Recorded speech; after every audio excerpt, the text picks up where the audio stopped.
इस वीडियो में हम वर्ष 2020 में अकाउंटेंसी में जो प्रश्न आए थे इंटरमीडिएट एग्ज़ाम बिहार बोर्ड के, उस प्रश्न को देखेंगे। ये प्रश्न आपको इस बार जो एग्ज़ाम देना है उसमें बहुत सारी हेल्प करेगी, क्योंकि हमने अक्सर ऐसा देखा है कि बहुत सारे प्रश्न बिहार बोर्ड में ऐसा होता है कि रिपीटेड प्रश्न आ जाता है। तो इसी उद्देश्य से हम आपको अकाउंटेंसी, बीएसटी और ईपीएस का 2-2 साल के प्रश्न को करवाएंगे। तो आइए हम शुरू करते हैं वीडियो को। यहाँ पर हम देख रहे हैं 1 नंबर क्वेश्चन है, निम्न में कौन सा गैर संचालन व्यय है। गैर संचालन व्यय है, आपको ऑप्शन दिया हुआ है किराया, बिक्री व्यय, मजदूरी और मशीन विक्रय पर हानि। तो आपसे पूछा जा रहा है कि कौन सा गैर संचालन व्यय है, मतलब वैसा भी आपको बताना है जो बिजनेस के संचालन करने से उत्पन्न नहीं हुआ है। तो किराया जब दिया जाता है वो कब देते हैं, जब बिजनेस का संचालन होता है, या फिर बिक्री व्यय का भुगतान कब किया जाता है, जब हम बिजनेस का संचालन करते हैं। मजदूरी भी हम तब देते हैं जब बिजनेस का संचालन करते हैं, लेकिन मशीन की विक्रय पर जो हानि हो जाएगा वह बिजनेस के संचालन के भी हो सकता है। तो इसी तरह से ऑप्शन नंबर डी जो होगा वो राइट हो जाएगा, मशीनरी विक्रय पर हानि। फिर अगला क्वेश्चन हम देखते हैं, ऋण पत्र प्रतिनिधित्व करता है। ऑप्शन है संचालकों का कंपनी में हिस्सा, समता अंशधारियों द्वारा निवेश, कंपनी का दीर्घकालीन ऋण, या इनमें से कोई नहीं। तो ऋण पत्र जो होता है वह कंपनी का दीर्घकालीन ऋण होता है, ऑप्शन नंबर सी सही हो जाएगा। फिर अगला क्वेश्चन देखते हैं 3 नंबर। आप लोग हमारे साथ देखते चलेंगे कि आपके हिसाब से इन 60 प्रश्न में कितना आपका सही हो रहा है। फिर आप हमें कमेंट करके वो ज़रूर बताएंगे कि 60 में आपको अपने हिसाब से कितना याद था, ताकि हमें भी पता चल सके कि आप कितना जानते हैं। फिर अगला क्वेश्चन है, एक कंपनी में सदस्यों का दायित्व होता है। ऑप्शन है सीमित, असीमित, स्थिर या फिर परिवर्तनशील। तो कंपनी में जो सदस्य होते हैं उसका दायित्व पूंजी तक ही सीमित होता है। तो ऑप्शन नंबर ए इसका राइट आंसर हो जाएगा। क्वेश्चन नंबर 4, संपत्तियों का खाता है। व्यक्तिगत खाता, नाममात्र खाता, वास्तविक खाता, इनमें कोई नहीं। तो संपत्ति से रिलेटेड जो खाता होते हैं वह वास्तविक खाता होते हैं, ऑप्शन नंबर सी सही हो जाएगा, रियल अकाउंट। अगला क्वेश्चन देखते हैं 5 नंबर, निम्न में कौन सा अलाभकारी संस्थान है, मतलब गैर व्यापारिक संस्थान के बारे में पूछा है। ऑप्शन है बिहार अकादमिक परिषद, Tata steel, air India, jet Airways. तो इसमें से बिहार अकादमिक परिषद जो है वह एक गैर लाभकारी संगठन, मतलब इसका उद्देश्य लाभ कमाना नहीं है। अगला क्वेश्चन है 6 नंबर, निम्न में से कौन सा मध्य रोकड़ तुल्य नहीं माना जाता है। ऑप्शन है बैंक अधिविकर्ष, व्यापारिक प्रपत्र, ट्रेजरी बिल, विनियोग।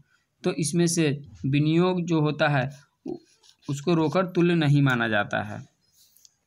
अगला क्वेश्चन है 7 नंबर, प्लांट एवं मशीनरी के क्रय के प्रतिफल में अंशों का निर्गमन है। मतलब जब हम प्लांट एवं मशीन को खरीदते हैं और उसके प्रतिफल में शेयर का निर्गमन करते हैं तो यहाँ पर क्या होता है। ऑप्शन है रोकड़ का अंतर प्रवाह मतलब कैश इन फ्लो, रोकड़ का बही प्रवाह मतलब कैश आउट फ्लो, न अंतर प्रवाह और न बही प्रवाह, इनमें कोई नहीं। तो जब हम मशीनरी खरीदेंगे और उसके बदले में अंशों का निर्गमन करेंगे तो न पैसा आया न गया। तो इस तरह से क्या हो जाएगा, न अंतर प्रवाह और न ही हो जाएगा बहिर्प्रवाह, ऑप्शन नंबर सी सही हो जाएगा। 8 नंबर क्वेश्चन, समय विच्छेद बिंदु उस बिंदु को कहते हैं जहाँ कुल लागत कुल बिक्री से अधिक हो, कुल लागत कुल बिक्री से कम हो, कुल लागत कुल बिक्री से आधी हो तथा कुल लागत कुल बिक्री के बराबर हो। तो समय विच्छेद बिंदु उस बिंदु को कहा जाता है जहाँ न संस्था को लाभ होता है न हानि होता है, मतलब कुल लागत जो होता है वह कुल बिक्री के बराबर होता है। तो ऑप्शन नंबर डी इसका राइट आंसर हो जाएगा। अगला क्वेश्चन देखते हैं 9 नंबर, स्थिति विवरण क्या दर्शाता है। पुस्तकों की शुद्धता, एक निश्चित अवधि का लाभ या हानि, निश्चित तिथि पर वित्तीय स्थिति, इनमें कोई नहीं। तो स्थिति विवरण जो दर्शाता है वह दर्शाता है निश्चित तिथि पर वित्तीय स्थिति, ऑप्शन नंबर सी सही हो जाएगा। 10 नंबर क्वेश्चन है, 12% पूर्वाधिकार अंश में 12% है, ब्याज की दर, लाभांश की दर, ए और बी दोनों, इनमें कोई नहीं। तो 12% पूर्वाधिकार अंश में 12% जो है वह लाभांश की दर होती है, क्योंकि अंशों पर लाभांश दिया जाता है। क्वेश्चन नंबर 11, जब्त अंशों के पुनर्निर्गमन के पश्चात अंशहरण खाते के शेष को हस्तांतरित किया जाता है। मतलब जब शेयर को फॉरफिट कर लेते हैं और फॉरफिट करने के बाद शेयर फॉरफीचर अकाउंट का जो बैलेंस होता है उस बैलेंस को हम कहाँ ट्रांसफ़र करते हैं, तो उस बैलेंस को ट्रांसफ़र किया जाता है। आपका ऑप्शन है लाभ हानि खाते में, पूंजी संचय खाता में, सामान्य संचय खाता में, इनमें कोई नहीं। मतलब profit loss, capital reserve, general reserve या नॉन ऑफ द एबव। तो इसका राइट आंसर हो जाएगा कैपिटल रिजर्व अकाउंट में ट्रांसफ़र किया जाता है। Option number B. 12 नंबर है, स्थिति विवरण क्या दर्शाता है। तो हमने इस क्वेश्चन को पीछे देखा है, लेखांकन की शुद्धता की निश्चित अवधि का लाभ या हानि, निश्चित तिथि पर वित्तीय स्थिति, इनमें कोई नहीं। तो इसमें से दर्शाता है निश्चित तिथि पर वित्तीय स्थिति को। क्वेश्चन नंबर 13 है, ऋण पत्र पर ब्याज होता है। तो ऋण पत्र पर ब्याज होता है, ऑप्शन है 12%, 10%, निश्चित दर 8%। तो ऋण पत्र पर जो ब्याज का दर होता है वो निश्चित होता है, तो ऑप्शन नंबर सी हो जाएगा। क्वेश्चन नंबर 14, साझेदारी अनुबंध बनाना है, अनिवार्य, ऐच्छिक, अंशतः अनिवार्य, इनमें कोई नहीं। तो साझेदारी अनुबंध बनाना जो होता है वह ऐच्छिक होता है, मतलब आप बना भी सकते हैं, नहीं भी बना सकते हैं। तो ऑप्शन नंबर बी सही हो जाएगा। क्वेश्चन नंबर 15, तरल अनुपात को डैश नाम से भी जाना जाता है। तो तरल अनुपात को चालू अनुपात, शीघ्र अनुपात, पूंजी अनुपात, इनमें कोई नहीं। तो तरल अनुपात को शीघ्र अनुपात के नाम से जाना जाता है, मतलब क्विक रेशियो। क्वेश्चन नंबर 16, ऋण पत्रों के निर्गमन पर हानि होता है, ऑप्शन है पूंजीगत हानि, आयगत हानि, दायित्व में कमी, इनमें कोई नहीं। तो ऋण पत्रों के निर्गमन पर जो हानि होता है वह पूंजीगत हानि होता है, option number A right answer हो जाएगा। क्वेश्चन नंबर 17 है, फर्म के विघटन पर संपत्तियों का विक्रय मूल्य लिखा जाता है। वसूली खाते के डेबिट पक्ष में, वसूली खाते के क्रेडिट पक्ष में, चिट्ठे के दायित्व पक्ष में, चिट्ठे के संपत्ति पक्ष में। तो जब फर्म का विघटन होता है तो संपत्तियों का विक्रय मूल्य जो लिखा जाता है वह लिखा जाता है वसूली खाते के क्रेडिट पक्ष में। ऑप्शन नंबर बी सही हो जाएगा। क्वेश्चन नंबर 18, विविध लेनदार 8,000 के थे, उन्हें 5% छूट पर भुगतान किया, वसूली खाते को डेबिट किया जाएगा। मतलब 8,000 के लेनदार को 5% छूट पर भुगतान करेंगे, तो वसूली खाते को डेबिट कैसे करेंगे, मतलब कितना हम उसको भुगतान किए हैं। तो हम उसको भुगतान किए 8,000 का 5% छूट मिल गया, मतलब 8,000 का 5% हो जाएगा 400 छूट मिलेगा तो हम भुगतान करेंगे 7,600, यानी 7,600 हो जाएगा। 19 नंबर क्वेश्चन है, संचित लाभ और संचय का हस्तांतरण किया जाएगा। संचित लाभ और संचय का जो हस्तांतरण होता है वह कहाँ होता है, ऑप्शन है वसूली खाते में, साझेदारों के पूंजी खाते में, बैंक खाते में, इनमें कोई नहीं। तो संचित लाभ और संचय का हस्तांतरण तो किया जाता है वह साझेदारों के पूंजी खाते में किया जाता है, option number B. Question number 20, नए साझेदार के प्रवेश से क्या बढ़ जाता है। चालू दायित्व है, अस्थायी दायित्व, लाभ अनुपात, इनमें कोई नहीं। तो जब भी नए साझेदार का प्रवेश होता है तो अस्थायी दायित्व बढ़ जाता है, option number B right answer हो जाएगा। क्वेश्चन नंबर 21, आजीवन सदस्यता शुल्क दिखाया जाता है कहाँ पर, ऑप्शन नंबर ए है प्राप्ति भुगतान खाते में, बी है स्थिति विवरण के दायित्व भाग में, आय व्यय खाते में, ऑप्शन नंबर डी है ए एवं बी दोनों में। तो आजीवन सदस्यता शुल्क जो होता है वह पूंजीगत प्राप्ति होती है, और पूंजीगत प्राप्ति को प्राप्ति भुगतान खाता तथा स्थिति विवरण के दायित्व भाग दोनों जगह दिखाते हैं, तो ऑप्शन नंबर डी सही हो जाएगा, ए एवं बी दोनों। क्वेश्चन नंबर 22, आय का व्यय पर आधिक्य कहलाता है। आय का व्यय पर आधिक्य, हानि या कमी, लाभ, आधिक्य या रोकड़ से। तो जब आय ज़्यादा होगा व्यय से तब कहला जाएगा, ऑप्शन नंबर सी आधिक्य कहलाएगा, यानी कि सरप्लस कहलाता है। क्वेश्चन नंबर 23 है, वसूली खाता के लाभ हानि को साझेदारों में बांटा जाता है, बराबर अनुपात में, पूंजी अनुपात में, लाभ हानि अनुपात में, इनमें कोई नहीं। तो वसूली खाता से जो लाभ या हानि होता है उसको साझेदारों के बीच में लाभ हानि के अनुपात में बांटते हैं, ऑप्शन नंबर सी सही होगा। अगला क्वेश्चन है 24 नंबर, पुनर्मूल्यांकन खाता में नाम पक्ष पर जमा पक्ष का आधिक्य, मतलब रिवैल्यूएशन अकाउंट जब बनाते हैं तो उसमें डेबिट पक्ष पर क्रेडिट पक्ष का आधिक्य जब होगा तो क्या हो जाएगा, मतलब डेबिट कम होगा और क्रेडिट ज़्यादा होगा, तो लाभ, हानि, प्राप्ति, व्यय। तो जब डेबिट कम होगा और क्रेडिट ज़्यादा होगा तो इससे लाभ हो जाएगा, ऑप्शन नंबर ए सही होगा। क्वेश्चन नंबर 25, प्राप्ति एवं भुगतान खाता है, स्थिति विवरण, रोकड़ विवरण, लाभ हानि विवरण, इनमें कोई नहीं। तो प्राप्ति एवं भुगतान खाता जो होता है वह गैर व्यापारिक संस्था का एक रोकड़ विवरण होता है, ऑप्शन नंबर 20 का सही आंसर हो जाएगा। क्वेश्चन नंबर 26, चल अनुपात 1:2 है, चल दायित्व 25,000 है तो चल संपत्ति क्या होगा? तो हम लोग जानते हैं कि चालू अनुपात बराबर होता है करेंट एसेट्स बटा करेंट लायबिलिटी। तो करेंट लायबिलिटी यहाँ 2 भाग दिया हुआ है तो करेंट एसेट्स 1 भाग होगा, मतलब उसका आधा हो जाएगा। तो 25,000 का आधा हो जाएगा 12,500। ऑप्शन नंबर बी सही हो जाएगा, मतलब चल संपत्ति हो जाएगा 12,500।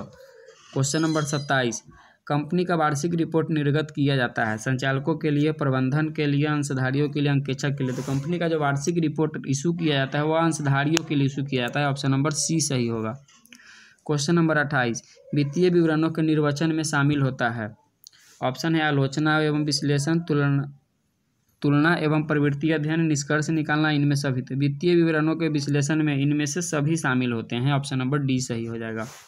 क्वेश्चन नंबर 29, एक क्लब द्वारा क्रिकेट मैच के लिए प्राप्त चंदा माना जाता है। तो एक क्लब के द्वारा क्रिकेट मैच के लिए जो चंदा प्राप्त होता है उसको माना जाता है पूंजीगत प्राप्ति, क्योंकि ये स्पेशल उद्देश्य के लिए प्राप्त हुआ है, उसका स्पेसिफिक पर्पस होता है प्राप्त करने का, इसीलिए जब स्पेशल काम के लिए प्राप्त होगा तो उसको पूंजीगत प्राप्ति मानेंगे। इसके बाद अगला क्वेश्चन देखते हैं। क्वेश्चन नंबर 30, सामान्य लाभ पर औसत लाभ का अधिक कहलाता है। सामान्य लाभ पर औसत लाभ का अधिक मतलब जब जनरल प्रॉफिट एवरेज प्रॉफिट से कम होगा तो क्या कहलाएगा? ऑप्शन दिया हुआ है अधिलाभ, निश्चित लाभ, असामान्य लाभ, सामान्य लाभ। तो इसको कहा जाता है अधिलाभ यानी सुपर प्रॉफिट कहा जाता है। ऑप्शन नंबर ए सही हो जाएगा। क्वेश्चन नंबर 31, अदत्त चंदे को दिखाया जाता है संपत्ति भाग में, दायित्व भाग में, प्राप्ति भाग में, इनमें कोई नहीं। तो अदत्त चंदे को बैलेंस शीट के संपत्ति भाग में दिखाते हैं क्योंकि संपत्ति होता है। क्वेश्चन नंबर 32, ख्याति संपत्ति है। ऑप्शन है मूर्त संपत्ति, अमूर्त संपत्ति, चालू संपत्ति, इनमें कोई नहीं। तो ख्याति जो होता है वह एक अमूर्त संपत्ति होता है। ऑप्शन नंबर बी सही होगा। क्वेश्चन नंबर 33, आय तथा व्यय खाता सामान्यतः दिखाता है अधिक या घाटा, रोकड़ शेष, पूंजी कोष, शुद्ध लाभ या हानि। तो आय तथा व्यय खाता जो होता है वह अधिक या घाटा को दिखाता है। ऑप्शन नंबर ए सही हो जाएगा। क्वेश्चन नंबर 34, फर्म के समापन पर होने वाले व्यय को कहते हैं वसूली व्यय, कानूनी व्यय, आयगत व्यय, इनमें कोई नहीं। तो फर्म के समापन पर जो व्यय होता है उसको वसूली व्यय कहा जाता है। ऑप्शन नंबर ए सही हो जाएगा। अगला क्वेश्चन है, कुल बिक्री 3 लाख रुपया, प्रारंभिक देनदार 25,000 तथा अंतिम देनदार 36,000, तो नगद बिक्री होगी। तो हम इसमें क्या करेंगे, प्रारंभिक देनदार में हम कुल बिक्री को जोड़ेंगे, मतलब हो जाएगा 3,25,000 और उसमें से हम नगद बिक्री को घटा लेंगे तो हमारा निकल जाएगा, उसमें से हम घटा लेंगे अंतिम देनदार को तो हमारा निकल जाएगा कुल बिक्री, नगद बिक्री। तो इस तरह से जो हमारा निकल कर आएगा वो आ जाएगा 2,89,000 रुपया। 36, सिंकिंग फंड एक हिस्सा है। सिंकिंग फंड अस्थायी दायित्व का, चालू दायित्व का, स्थायी संपत्ति का, संचय एवं आधिक्य का। तो सिंकिंग फंड जो होता है वह संचय एवं आधिक्य का हिस्सा होता है। ऑप्शन नंबर डी सही होगा। क्वेश्चन नंबर 37, साझेदारों का दायित्व होता है साझेदारी अधिनियम द्वारा निर्धारित, असीमित, सीमित, इनमें कोई नहीं। तो साझेदारों का जो दायित्व होता है वह असीमित होता है, मतलब इसमें पूंजी से भी ज़्यादा आपको भुगतान करना पड़ सकता है, इसीलिए इसको असीमित कहा गया है। क्वेश्चन नंबर 38, विविध देनदार 80,000 रुपया को 5% छूट पर वसूली की गई वसूली खाते को क्रेडिट किया जाएगा। मतलब हम उससे कितना वसूल करेंगे, तो 80,000 रुपया का देनदार था उसको 5% डिस्काउंट दिया गया, मतलब 80,000 का 5% डिस्काउंट करेंगे तो निकल करके आएगा 4,000, मतलब 80,000 में से 4,000 कम प्राप्त होगा, तो जो प्राप्त होगा वह हो जाएगा 76,000 रुपया। Option number B. अगला क्वेश्चन है 39, उधार और संग्रह नीतियों के मूल्यांकन में उपयोगी है। औसत भुगतान अवधि, चालू अनुपात, औसत संग्रह अवधि और इनमें कोई नहीं। तो उधार और संग्रह नीतियों के मूल्यांकन के लिए औसत संग्रह अवधि जो होता है वह उपयोगी होता है। ऑप्शन नंबर सी सही हो जाएगा। क्वेश्चन नंबर 40, पूंजीगत प्रकृति की सभी प्राप्तियां दिखाई जाती है आय व्यय खाते में, स्थिति विवरण में, लाभ हानि खाते में, इनमें कोई नहीं। तो पूंजीगत प्रकृति की जो भी मदें होती है उस सबको स्थिति विवरण में दिखाया जाता है। ऑप्शन नंबर बी सही होगा। क्वेश्चन नंबर 41, ऋण पत्र है, ऋण का प्रमाण पत्र, नगद का प्रमाण पत्र, साख का प्रमाण पत्र, इनमें कोई नहीं। तो ऋण पत्र जो होता है वह ऋण का प्रमाण पत्र होता है। ऑप्शन नंबर ए सही होगा। क्वेश्चन नंबर 42, एक संयुक्त पूंजी वाली कंपनी है, प्राकृतिक व्यक्ति, कृत्रिम व्यक्ति, साझेदारी फर्म, इनमें कोई नहीं। संयुक्त पूंजी वाली जो कंपनी होती है वह एक कृत्रिम व्यक्ति होती है। ऑप्शन नंबर बी सही होगा। अगला क्वेश्चन है 43 नंबर, वित्तीय विवरण प्रदर्शित करते हैं। मौद्रिक सूचना, गुणात्मक सूचना, अमौद्रिक सूचना, इनमें से अभी तो वित्तीय विवरण जो होती है वह मौद्रिक सूचना को प्रकट करते हैं। ऑप्शन नंबर ए हो जाएगा। अगला क्वेश्चन देखते हैं 44 नंबर। ए, बी और सी एक फर्म में समान साझेदार है। बी अवकाश ग्रहण करता है। ए और सी फर्म के लाभ को 4:5 के अनुपात में बांटने का निश्चय किया। प्राप्ति अनुपात होगा, मतलब आपसे यहाँ गेनिंग रेशियो पूछा जा रहा है। तो हमको ओल्ड रेशियो पता है 1:1:1 का है और न्यू रेशियो हमको पता है 5 और 4 का है। तो हम जब गेनिंग रेशियो निकालेंगे तो गेनिंग रेशियो कैसे निकलेगा? गेनिंग रेशियो निकलेगा न्यू माइनस ओल्ड। तो न्यू रेशियो हमको पता है 5/9 हो जाएगा। हम इस 5/9 में से माइनस करेंगे 1/3 को, यानी ओल्ड रेशियो को माइनस करेंगे तो निकाल करके कितना आएगा? तो निकल कर आएगा 9, 5 घटाओ 3 या 9, 3 करेंगे तो हो जाएगा 2/9। और अगला का निकालेंगे, अगला का दिया हुआ है 4/9 माइनस करेंगे 1/3, तो इसका भी एलसीएम आएगा 9, 4 घटाओ 3 यानी 1/9। तो 2/9 और 1/9 मतलब कि आ जाएगा 2 और 1 का अनुपात। तो इसका राइट आंसर जो होगा वह हो जाएगा ऑप्शन नंबर ए, 2, 1। अगला क्वेश्चन देखते हैं 45। साझेदारों का चालू खाता दिखाता है। नाम शेष, जमा शेष दोनों में से कोई भी एक, इनमें कोई नहीं। तो साझेदारों का चालू खाता होता है वह डेबिट और क्रेडिट दोनों में से कोई भी एक शेष दिखा सकता है। अगला क्वेश्चन है 46 नंबर। सी को लाभ में 1/4 भाग देकर शेष भाग ए और बी में बराबर बांटते हैं। नया लाभ अनुपात क्या होगा? मतलब सी को 1/4 दे दिया गया, उसके बाद जो बच गया उसको ए और बी में बराबर बराबर बांटा गया। तो हम मान लेते हैं टोटल भाग है 1 में से हम 1/4 भाग सी को दे देंगे तो यहाँ बचेगा कितना? 3/4 भाग। अब इस 3/4 भाग को ए और बी में बराबर बांटेंगे, मतलब 3/4 गुना 1/2 हो जाएगा। फिर 3/4 गुना 1/2 हो जाएगा तो आ जाएगा 3/4। पहले 1/4 दिया गया, फिर इसको करेंगे तो आ जाएगा 3/8, फिर इसको आ जाएगा 3/8। 8 से कट जाएगा तो ये 2 आ जाएगा, ये 8 कटेगा मतलब 2, 3, 3 यानी 2, 6 का अनुपात आ रहा है।